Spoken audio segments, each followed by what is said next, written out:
Vamos a abrir, hermanos, la Biblia en la primera carta del apóstol Pablo a los tesalonicenses.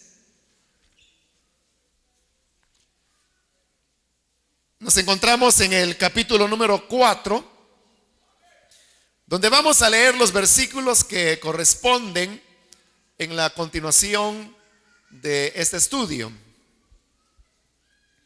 Nos dice Primera de Tesalonicenses, capítulo 4, del versículo número 9 en adelante, en cuanto al amor fraternal, no necesitan que les escribamos, porque Dios mismo les ha enseñado a amarse unos a otros.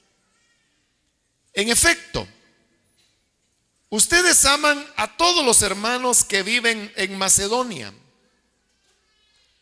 No obstante, hermanos, les animamos a amarse aún más, a procurar vivir en paz con todos, a ocuparse de sus propias responsabilidades y a trabajar con sus propias manos. Así les he mandado, para que por su modo de vivir se ganen el respeto de los que no son creyentes y no tengan que depender de nadie. Hasta ahí vamos a dejar la lectura. Pueden tomar sus asientos, por favor.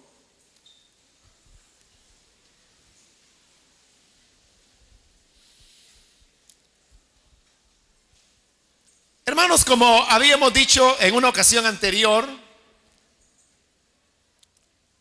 esta primera carta a los tesalonicenses es la carta más antigua que Pablo escribió y que se nos conserva hasta el día de hoy. Probablemente haya sido la primera carta que él escribió en su ministerio, lo cual no necesariamente tuvo que ser así, pero existe la posibilidad que esta haya sido la primera carta que Pablo escribió en su ministerio. El hecho es que en esta carta es bien notorio cómo en la primera parte el apóstol se dedica a establecer ciertas enseñanzas doctrinales como las que hemos visto, pero a partir de este capítulo 4 él ha comenzado a dar instrucciones ya un poco más prácticas, y eso se va a convertir en una norma en las cartas de Pablo. Y es que más o menos la primera mitad de las cartas que él escribió, él las dedicaba para establecer doctrina o enseñar algo. Y en la segunda mitad, él se dedicaba a dar aplicaciones de lo que había hablado para la vida cotidiana de todos los cristianos. Por eso le digo, si Primera de Tesalonicenses fue la primera carta que Pablo envió, eso significa que aquí él estaría ya iniciando eso que se va a convertir en una tradición en sus epístolas. Ya hemos comenzado a ver algunas de esas recomendaciones, y al llegar ahora al versículo 9 en adelante hasta el 12 donde hemos leído, usted puede notar que el tema que ahí Pablo aborda en realidad tiene dos partes. Las dos partes están relacionadas. El primer tema es acerca del amor fraternal, y luego él hablará sobre la importancia que los cristianos tesalonicenses trabajaran. Comencemos por el primer aspecto en el versículo 9, donde dice: en cuanto al amor fraternal, no necesitan que les escribamos, porque Dios mismo les ha enseñado a amarse unos a otros. Cuando el versículo 9 comienza hablando de el amor fraternal, usted sabe que dentro de el griego hay 4 palabras que todas se traducen amor, pero cada una de ellas tiene un significado diferente. Está, por ejemplo, la palabra eros, para referirse a amor, que es una palabra que no aparece en el Nuevo Testamento, pero que se sabe que existía. En segundo lugar está la palabra filia, el amor filial, que es la palabra que aparece aquí en el versículo 9. Cuando habla de amor fraternal, está utilizando la palabra filia, es decir, está hablando del amor filial, que Pablo solamente la utiliza 2 veces en sus cartas. Una vez es aquí, en el pasaje que estamos considerando, y la otra mención de la palabra amor filial aparece en su carta a los romanos. Es curioso que él utiliza solo 2 veces esa palabra en sus cartas auténticas, y la primera vez en la primera carta que él escribió, o que al menos se nos conserva en las escrituras, que es Primera de Tesalonicenses, y la segunda carta es la última que él escribió, que es la carta a los romanos. Entonces, curioso, ¿no?, que las únicas 2 veces que utiliza la palabra amor filial es en su primera y en su última epístola. La tercera palabra es la palabra estorge, que también aparece en el Nuevo Testamento y se refiere al amor que se da entre familiares. Por ejemplo, entre hermanos, cuando se dice que 2 hermanos se aman, ahí la palabra es estorge. En español, para las 4 nosotros solo tenemos una, que es amor. Y por eso es necesario aclarar esto para saber de qué tipo de amor es que Pablo está hablando en cada pasaje. Y finalmente la cuarta palabra es ágape, que esa es la palabra que más aparece en el Nuevo Testamento. Todas las veces que Pablo habla de amor, siempre está hablando de ágape, con la excepción, como le he dicho, de esas 2 ocasiones en que utiliza la palabra filia, que es una de esas ocasiones en este versículo 9. El amor filial, que es del cual está aquí hablando, es aquel amor que viene de cariño. Un cariño que surge sobre la base de la interacción que se da entre los seres humanos. Por ejemplo, el estudiante, él llega a desarrollar un cariño, un aprecio por sus compañeros, por sus compañeras de estudio. Eso es filia, ese es amor filial. Porque es un cariño, no es amor erótico, no es amor estorge, porque no son familia. No es amor ágape, que sería ya un amor desinteresado, sino que es el amor que surge como resultado de la relación, en ese caso de estudio. Pero también se puede dar en la relación de trabajo, con compañeros de trabajo, precisamente porque se ven todos los días, se llegan a desarrollar cierto aprecio.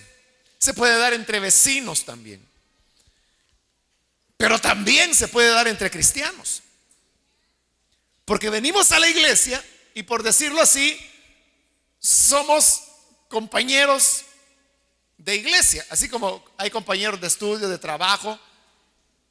Nosotros somos compañeros de iglesia, es decir, estamos viéndonos, interactuando, y eso hace que surja un cariño.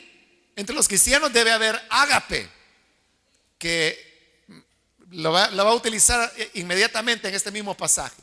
Cuando dice que debemos amarnos los unos a los otros, ahí ya no está utilizando filia, ya está utilizando amor, ágape.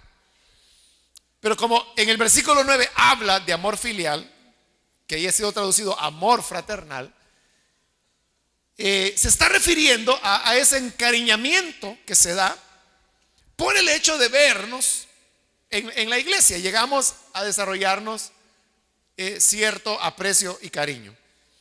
Entonces, hablando de ese cariño, dice, no necesitan que les escribamos porque Dios mismo les ha enseñado a amarse. Ahí es ágape. A amarse unos a otros.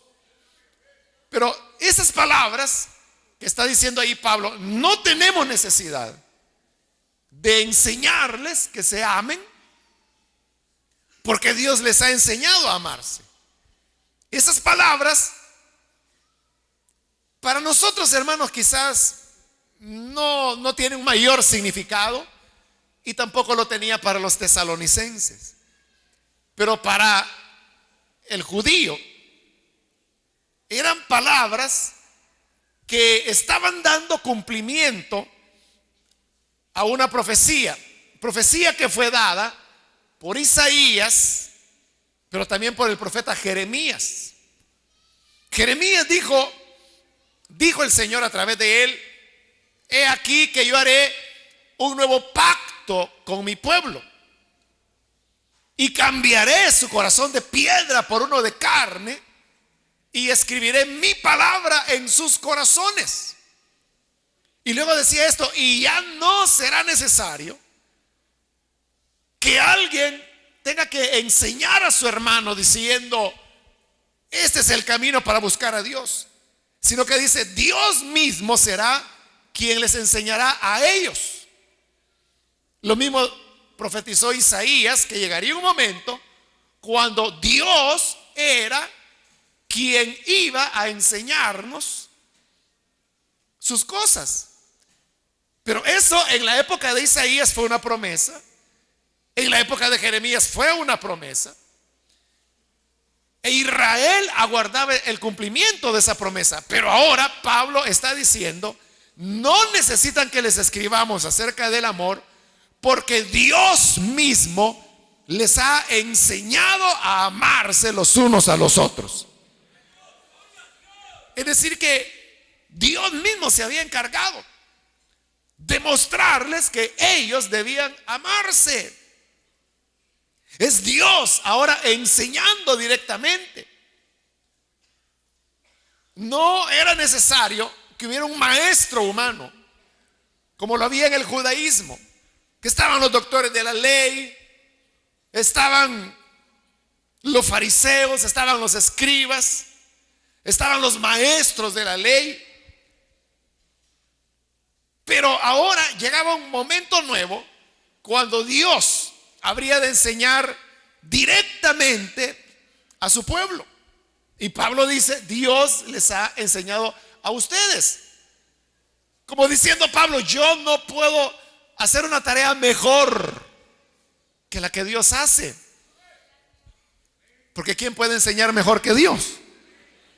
Entonces, si ya Dios les enseñó que deben amarse los unos a los otros, dice Pablo, entonces no necesitan que les escribamos, porque ya lo aprendieron, y lo aprendieron del mejor maestro, que es Dios. Podríamos entonces decir, hermanos, que la enseñanza de amarnos los unos a los otros es una enseñanza muy natural. Es una enseñanza que viene por el hecho que la naturaleza de Dios es amor también. La naturaleza de Dios es amor.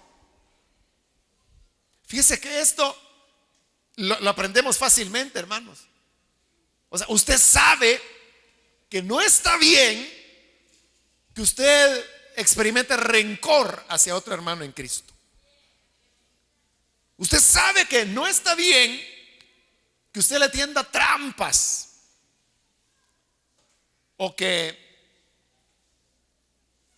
trate de actuar mal contra su hermano, levantando murmuraciones, chismes.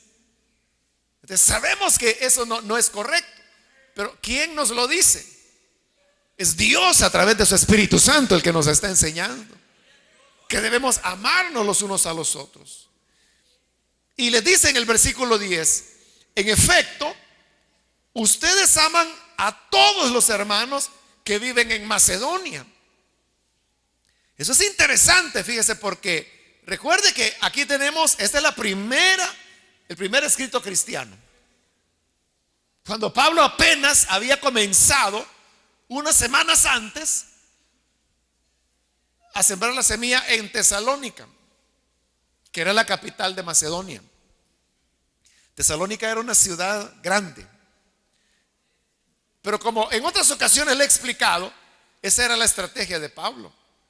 Pablo no, porque nosotros nos imaginamos que Pablo era alguien que, pueblito que se le atravesaba, pueblito donde predicaba.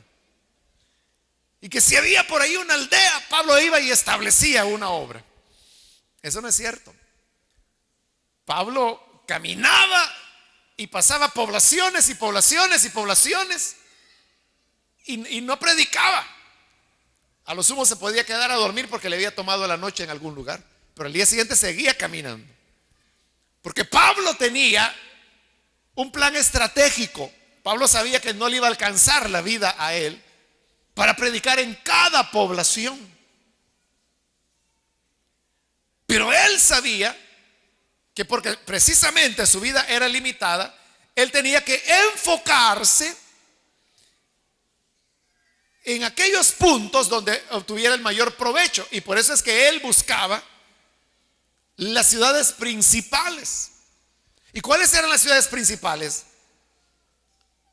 Bueno, coincidía que eran las más numerosas, pero no era tanto ese criterio que fueran numerosas, que vivieran muchas personas, sino que el criterio era la cantidad de relaciones, sobre todo de tipo comercial, que había entre esa ciudad y sus alrededores. Si usted hace una lista de las iglesias que Pablo fundó, como hablar de Tesalónica, de Éfeso, de Colosas, de Corinto, de Roma, ya ni se diga, ¿verdad? Aunque ahí Pablo no fundó iglesia, ya había iglesia cuando él llegó. Pero si usted tiene esos nombres de esas ciudades y tiene un diccionario bíblico y va usted a leer cuáles eran las características de cada una de esas ciudades, usted verá que todas eran ciudades que cumplían esa norma que le he dicho, que tenían un gran intercambio comercial con la región, lo cual hacía que hubiera un constante ir y venir de las personas hacia esa ciudad. Entonces, la estrategia de Pablo era, por ejemplo, acá en Macedonia. Macedonia era una región. Entonces, ¿cuál es ahí la ciudad que marca la pauta del comercio? Tesalónica. Entonces vamos a Tesalónica y ahí él siembra la palabra. Pero recuerde que las iglesias que él está fundando no son las iglesias de hoy. Porque cuando uno habla de establecer una iglesia, uno se imagina a Pablo caminando por Tesalónica y buscando un local. Este local está bonito, rentémoslo, aquí va a ser la iglesia. Así no era la iglesia del siglo primero, ni la del siglo segundo tampoco. Es hasta el siglo tercero que la iglesia comenzó a tener locales para reunirse. Pero los primeros casi 300 años, ¿cómo era? Se reunían en las casas. Cuando dice que había iglesias, eran hermanos que se reunían en diversas casas de Tesalónica. Pero ¿qué sucedía? Que esos hermanos conocían a otras personas que venían del interior, venían de Macedonia, se relacionaban comercialmente con ellos, quizás todas las semanas viajaban. Entonces, escuchaban la palabra y cuando volvían al interior de Macedonia se llevaban ya la semilla. De manera que note que aunque apenas han pasado unas semanas, O si usted quiere, pongámonos pesimistas y digamos que habían pasado unos 2 meses ya desde que Pablo había sembrado la semilla en Tesalónica. Pero ¿qué sucede? Dice el versículo 10: ustedes aman a todos los hermanos que viven en Macedonia. Atención, que no está diciendo iglesias de Macedonia, porque todavía no se les reconoce así, pero está hablando de hermanos que viven en Macedonia. ¿Y ellos cómo habían llegado a conocer el evangelio? Porque iban a comerciar a Tesalónica y ahí se encontraron con el núcleo que Pablo había fundado. Entonces, hoy ya los hermanos estaban multiplicándose en toda la región de Macedonia. Así es como Macedonia fue ganada. Y así es como Pablo llegó a Éfeso, y por poner la semilla en Éfeso se ganó la región de Asia. Y así sucesivamente. Cada región era porque él plantaba en una ciudad vital. ¿Qué nos enseña eso a nosotros? Hermano, nos enseña que no tenemos que gastar pólvora por gusto. Eso sencillamente significa. Mire, yo sé que hay hermanos y hermanas cuyo corazón es ir y llevar el evangelio a caseríos, a cantones, a pueblitos pequeños. Y gloria a Dios, porque alguien tiene que ir y hacerlo. Pero ese es el llamado de esas personas.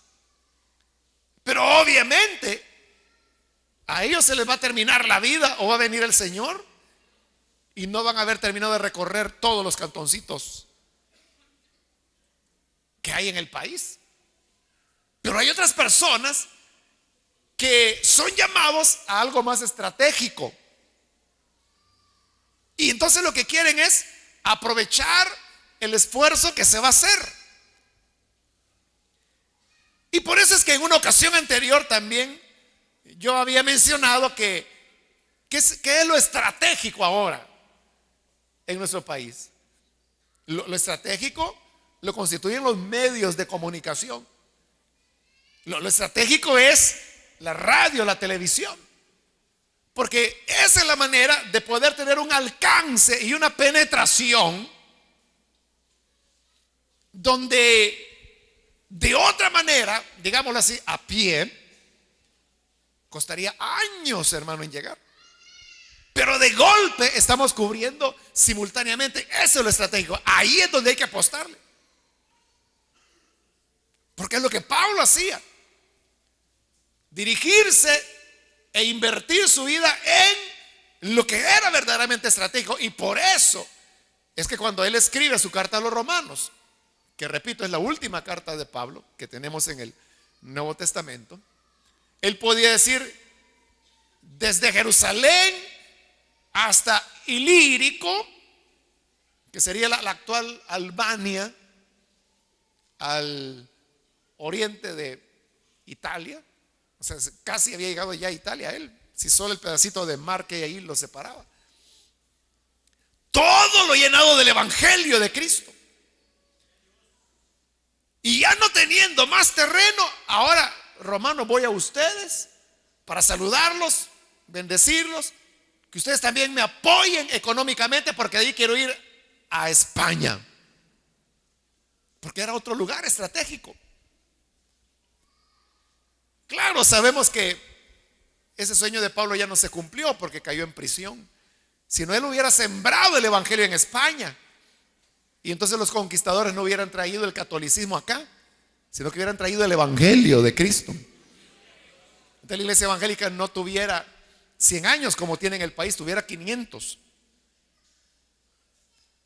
Pero eso es lo que no fue. Es lo que no fue. Pero hablemos de lo que sí fue. Y ese es el esfuerzo de Pablo. Entonces, cuando él dice que desde Jerusalén hasta Ilírico, es decir, todo el Medio Oriente y toda Europa Oriental, todo lo había llenado con el evangelio de Cristo, y en cosa de pocos años, pocas décadas. ¿Cómo lo logró? Utilizando lo estratégico. De igual manera, hagamos nosotros la obra de Dios de la manera más estratégica posible para lograr los mejores resultados. Dice la segunda parte del versículo 10: no obstante, hermanos, les animamos a amarse aún más. Aunque él ya ha dicho que no tiene necesidad de escribir acerca del tema del amor porque ya Dios les enseñó, no obstante, yo creo que no está de más, hermanos, que los exhorte a amarse aún más. Es decir, que el amor siempre puede crecer. Siempre podemos amar más. Hermano, no tenemos que tenerle miedo al amor.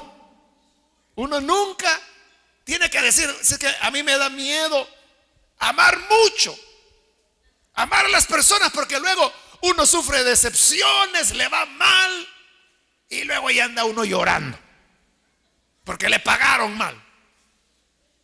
Pero quien da amor nunca pierde, porque quien da amor crece, enriquece su vida espiritual. Entonces, por eso él dice: les animamos a amar aún más. Ámense aún más. Yo sé, hermanos, que todos los que estamos acá tenemos amor para nuestros hermanos. Bueno, amemos más, aún más. Y usted dice: no, si es que yo amo bastante, pero puede más. Amemos aún más, porque eso es lo agradable delante de Dios. En el versículo 11 dice que también anima a procurar. Fíjese, ahí son tres cosas las que él va a mencionar en el versículo 11. Uno, a procurar vivir en paz con todos. Número dos, a ocuparse de sus propias responsabilidades. Y número tres, a trabajar con sus propias manos. Así les he mandado. Es decir, estas instrucciones del versículo 11 eran cosas que ya Pablo les había dicho a los tesalonicenses, porque dice que ya se los había mandado, que son estar en paz con todos, asumir las propias responsabilidades y a trabajar con sus propias manos. Este pasaje, hermanos, que habla de trabajar con sus propias manos, ha sido uno de los pasajes más mal interpretados en el Nuevo Testamento. Hoy por la tarde estuve viendo, no sé, unos 5 o 6 comentarios a Primera de Tesalonicenses, y todos ellos daban interpretaciones erróneas. O sea, lo más común es que dicen que los tesalonicenses eran unos haraganes y que no les gustaba trabajar, y que por eso Pablo ahora les tiene que decir que trabajen con sus propias manos. Otra interpretación es que, como en el siguiente versículo, en el 13, él comienza a hablar acerca del tema de la venida del Señor por su iglesia. Entonces muchos han dicho que los cristianos, bajo la convicción que el Señor venía pronto, dijeron: entonces, como Cristo ya viene, mejor ya no trabajemos. Y que Pablo dice: no, eso no está bien. Trabajen en tanto que el Señor viene. Pero esa también es una interpretación errónea. No está hablando Pablo de ninguna de esas cosas, ni lo está diciendo por ninguno de esos motivos. Realmente, hermanos, no hay culpa en que comentaristas de la Biblia, y específicamente de Primera de Tesalonicenses, hayan interpretado las cosas de esa manera. Pero sucede que ahora hay un nuevo acercamiento a la interpretación de la Biblia a través de lo que se llama las ciencias sociales, que era algo que no se había hecho antes.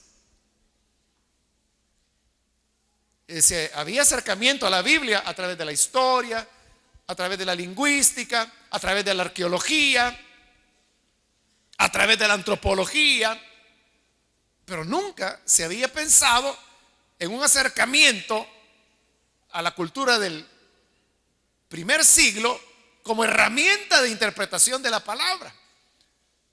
Y era hacerlo desde el punto de vista de las ciencias sociales. Entonces, las ciencias sociales lo que busca es reconstruir cómo eran las relaciones sociales, en este caso como es Tesalónica, Estamos hablando de una ciudad greco-romana. Greco porque la ciudad había sido fundada bajo los griegos.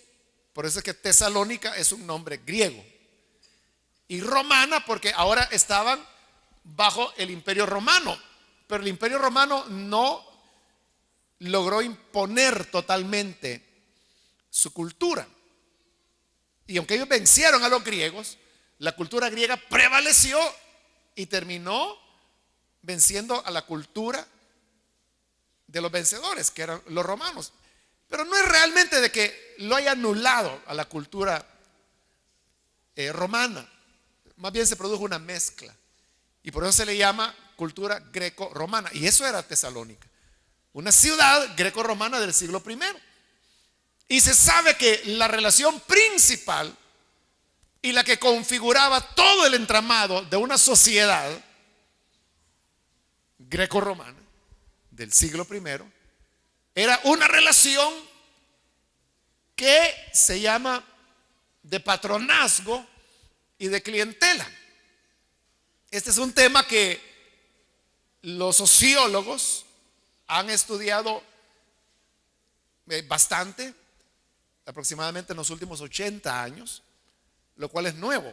Hace 80 años estamos hablando de algo nuevo en interpretación de la palabra, ¿no?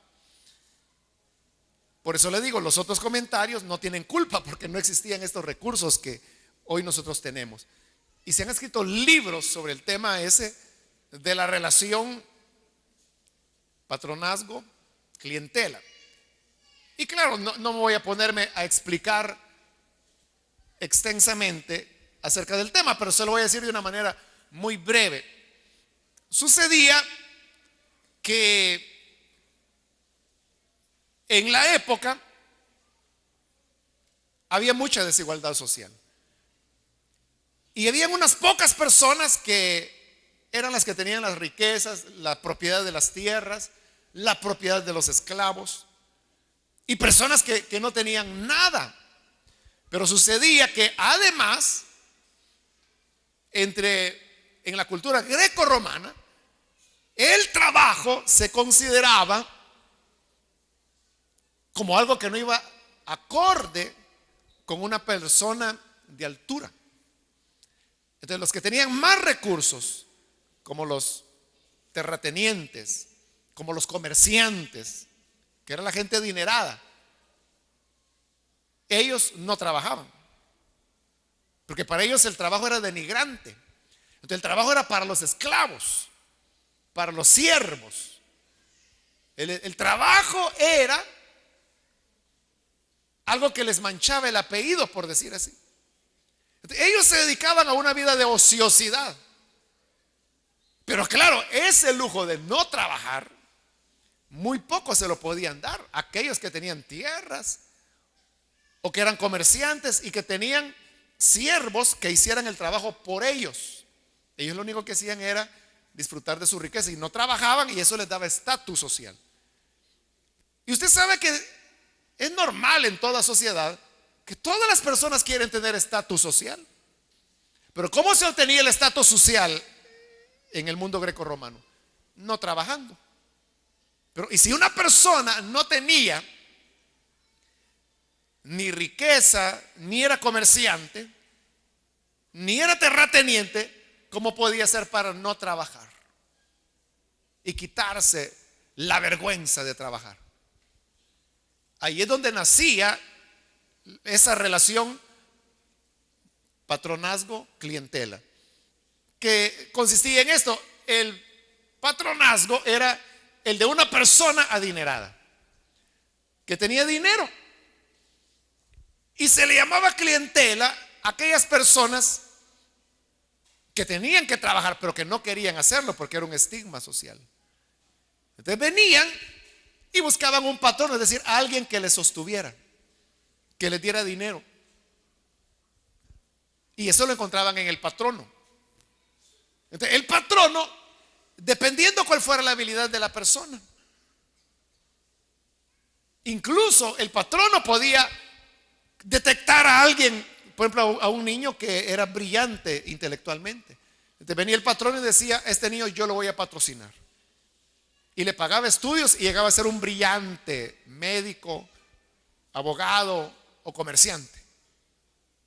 Pero como el patrocinador había sido el patrono, ese muchacho, ya profesional, digámoslo así, se convertía en su cliente. Entonces dependía de él. Entonces, eso le daba más prestigio al patrono. A mayor cantidad de clientela que él tuviera, clientela era el nombre que recibía, no significa que fueran clientes de él, sino que más bien eran las personas que él sostenía. Podían ser mujeres también. Las patronas eran mujeres ricas que establecían la relación de patronazgo y clientela también. Pero entonces, mientras más clientela tuvieran, mejor se sentían ellos. Era más honra. Y eso, hermano, ocurrió, por ejemplo, con el caso de Flavio Josefo, por ponerle un ejemplo muy notorio. Que Josefo era un judío, ¿no? Y así se llamaba Josefo.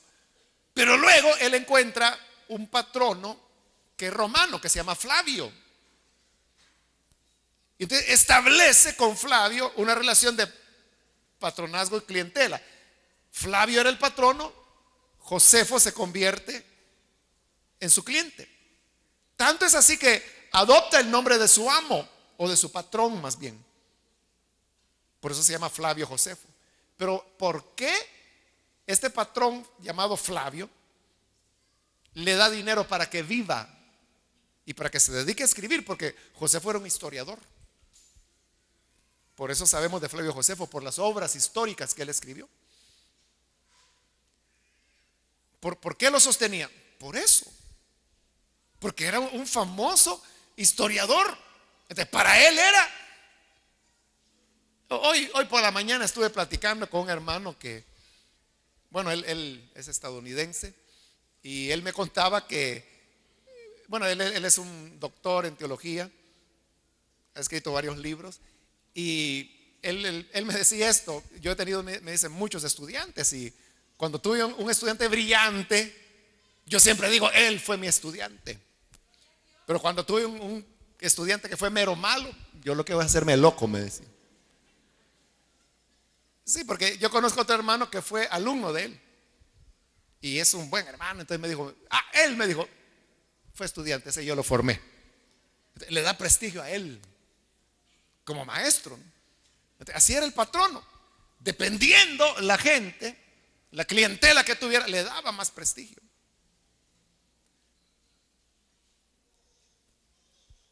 Entonces, eso es lo que Pablo no quería.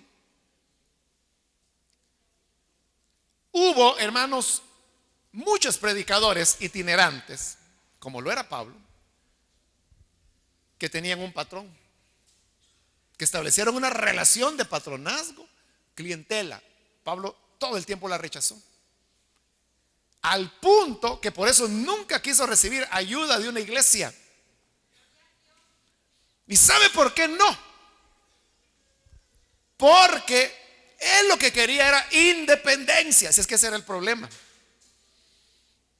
que el patronazgo le daba al patrón la autoridad moral de manejar a su clientela en la dirección que él quisiera. Y como ahí tenía abogados, médicos, historiadores, maestros, eso le daba influencia social, y él podía a sus patrocinados, digamos, la posibilidad de moverlos en dirección a algo. Entonces ellos, la clientela se debía a ellos, y eso es lo que Pablo no quería. Él quería deberse solo al Señor. Entonces, ¿qué hacía Pablo? Que no dependía de nada, de nadie. Entonces, ¿cómo hacía para vivir? Trabajando, haciendo tiendas, usted lo sabe. Y eso es lo que les está diciendo ahora los tesalonicenses en el versículo 12: para que por su modo de vivir se ganen el respeto de los que son creyentes. Y oiga esto: y no tengan que depender de nadie. Y no está hablando tanto de depender económicamente, sino que está hablando de no depender en sus convicciones de nadie. Ese, hermanos, fue el problema que Lutero afrontó. Ahí estamos en la Edad Media y es ya la cultura europea, pero seguía esa relación de patronazgo y clientela, modificada pero seguía. Entonces Lutero se apoyaba en los príncipes, políticamente y económicamente. Ellos lo sostenían. Pero ¿qué creaba eso? Creaba una deuda de Lutero hacia los príncipes que lo patrocinaban. Usted sabe que Lutero pudo traducir la Biblia al alemán gracias al príncipe de Sajonia, que lo tuvo en su castillo, encerrado, para que no hiciera otra cosa más que eso, la traducción de la Biblia, al mismo tiempo que lo estaba protegiendo de los que lo querían matar. Él se debía a él. Entonces, cuando viene la disputa con Zwinglio, que estaba en Suiza, y la disputa era acerca del bautismo, Zwinglio pensaba que el bautismo tiene que ser después de la conversión, así como lo queremos nosotros.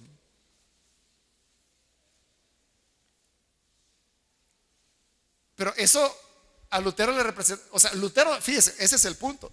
Lutero sabía que Zwinglio tenía razón.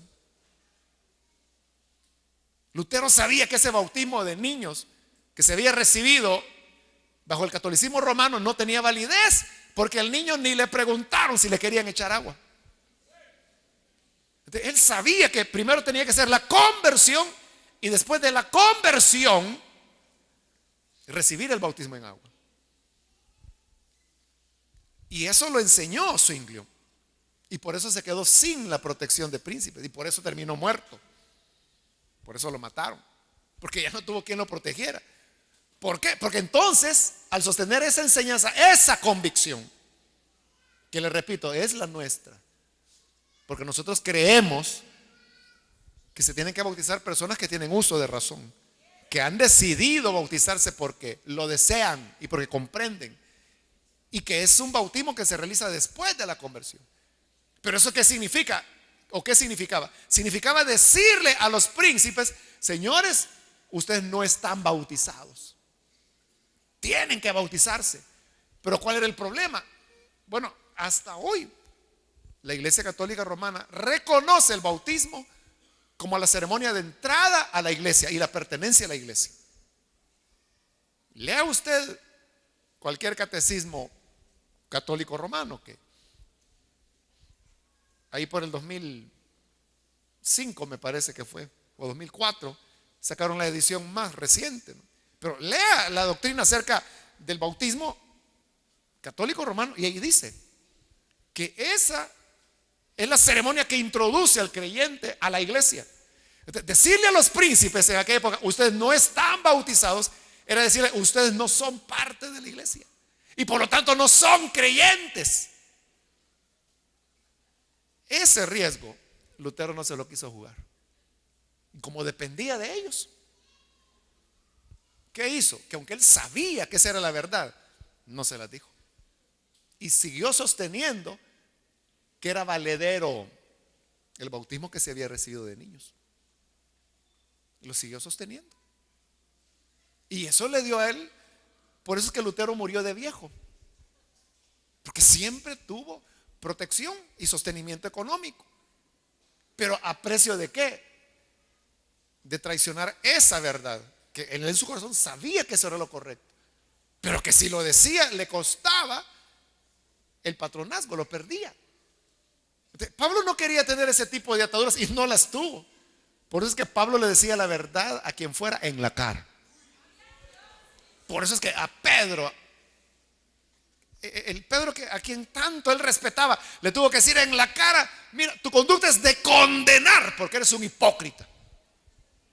Y ahí es el rompimiento de Pablo con la iglesia de Antioquía, que era la que lo envió a la misión, la que lo apoyaba. Pero desde que rompe, allí comienza lo que se llama la misión independiente de Pablo, donde ya no depende de nadie más que de Dios, para poder tener libertad de enseñar lo que tiene que enseñar. Eso mismo es lo que Pablo ahora les quiere transmitir a los tesalonicenses. Trabajen con sus propias manos, para que no tengan que estarlos manteniendo y para que así no tengan que depender de nadie. Así que al depender de alguien, hermano, cualquiera les hacía cualquier cosa.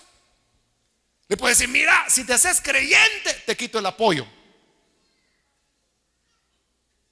Y por no perder el apoyo, eran cristianos, pero en secreto, como José de Arimatea, Nicodemo, que eran creyentes, pero de la sección secreta.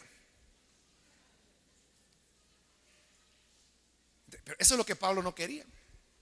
Entonces, si ellos se sostenían de su trabajo manual como Pablo, ellos ya no dependían de nadie y podían vivir plenamente su fe, podían vivir plenamente sus convicciones, como Pablo, que fue libre todo el tiempo porque nunca aceptó que nadie le ayudara. Por eso él se jactaba y decía: para lo que yo y los que andaban conmigo necesitaron, estas manos me fueron suficientes. Nadie me ha dado ni medio centavo. Yo he trabajado para sostenerme y sostener a los que andaban conmigo. No era fácil, eso era agotador. Por eso Pablo dice que trabajaba de día y de noche, se fatigaba, pero conservaba su independencia. Esto, hermanos, nos enseña que el amor siempre va ligado a la verdad. El amor siempre va ligado a la verdad. Y por eso cada uno tenemos que valorar el trabajo. Hermanos, el trabajo no es un estorbo. En la sociedad grecorromana se veía como algo vergonzoso trabajar. Pero en la cultura hebrea era lo contrario.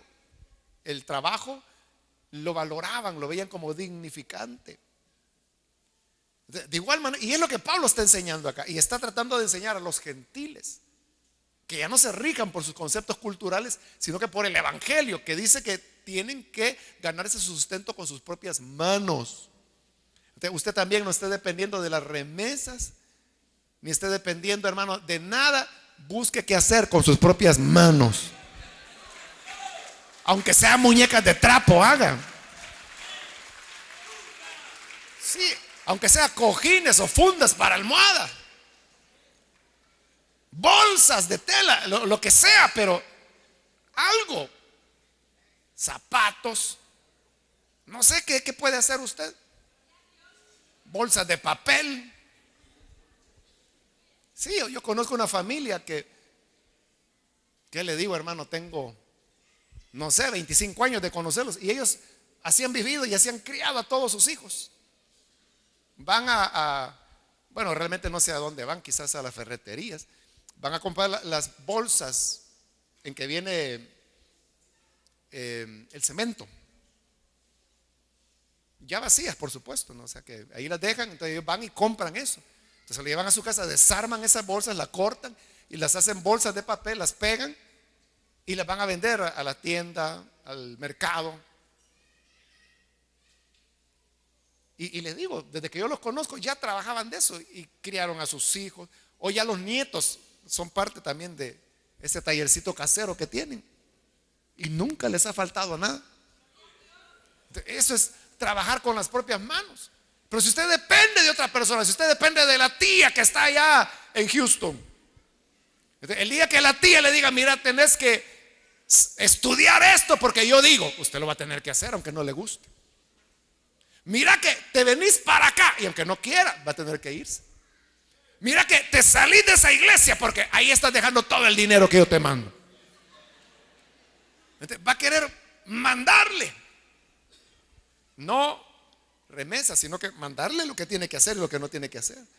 Pero por eso dice Pablo: trabajen con sus propias manos para que no tengan que depender de nadie.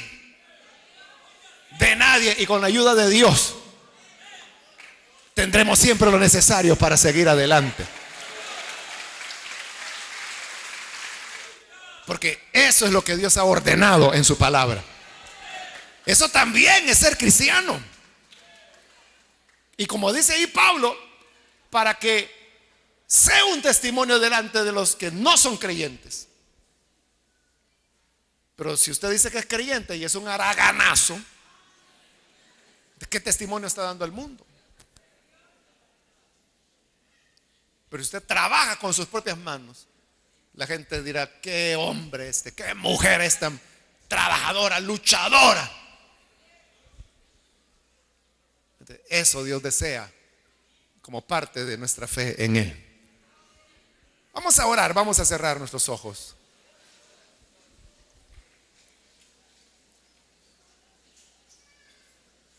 Bendito sea el Señor. Quiero invitar, antes de orar, a aquellas personas que todavía no han recibido al Señor Jesús como su Salvador. Pero si usted ha escuchado hoy la palabra del Señor, y al escucharla usted se da cuenta de la necesidad que tiene de venir para creer en el Hijo de Dios, yo quiero animarle para que no deje pasar el día de hoy y pueda creer en el buen Salvador. Para hacerlo, le animo que en el lugar donde está se ponga en pie en señal que usted desea recibir al Hijo de Dios. Y vamos a orar. Hoy es su momento. Le animo para que no lo deje pasar. Solo le voy a rogar que por favor lo haga rápidamente, porque estamos ya con poco tiempo, pero el suficiente como para que usted pueda creer. Solamente debe ponerse en pie, porque todos debemos amar. Y si usted dice: yo no puedo amar, la palabra de Dios dice que el amor de Dios ha sido derramado sobre nosotros por el Espíritu Santo.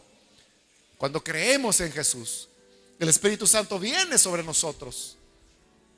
Y al venir sobre nosotros, entonces es cuando podemos amar. Y también, si usted necesita ocuparse de sus propias manos, de una labor productiva, el Señor le abrirá las puertas para hacerlo. Muy bien, aquí hay una persona, bienvenida, Dios la bendiga. Alguien más que necesita pasar, puede ponerse en pie y vamos a orar. ¿Alguna otra persona? Quiero invitar también, si hay hermanos que se han alejado del Señor.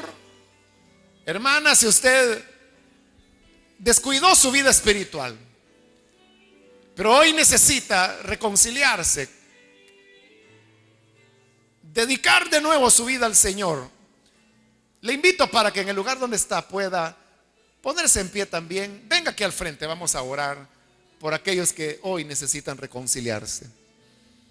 Venga y confíe que el Señor abrirá puertas de bendición para usted.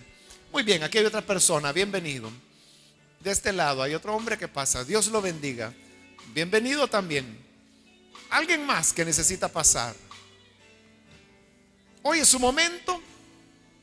Muy bien, aquí hay otro joven, Dios le bendiga. Bienvenido. ¿Alguien más? Le animo para que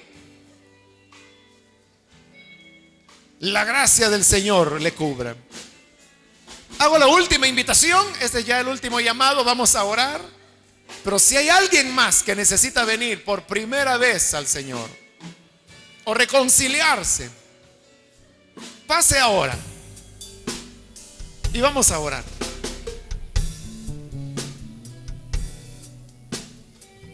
A usted que nos ve por televisión, también le invito para que no deje pasar este día. Reciba a Jesús en este momento. Únase con nosotros.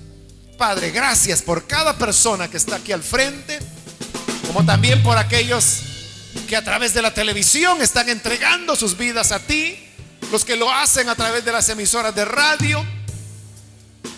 Señor, cámbiales, perdónales, dales vida nueva, bendíceles y ayúdanos, Señor, a toda tu iglesia, para que podamos amarnos cada día más y más, y que podamos, Señor, también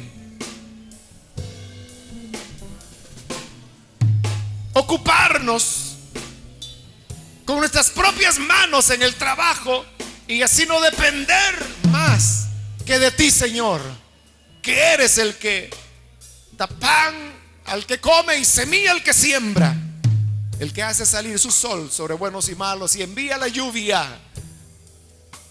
En esa bondad y en esa misericordia y amor tuyo confiamos, Señor, cada día de nuestra vida, por Jesús nuestro Salvador. Amén.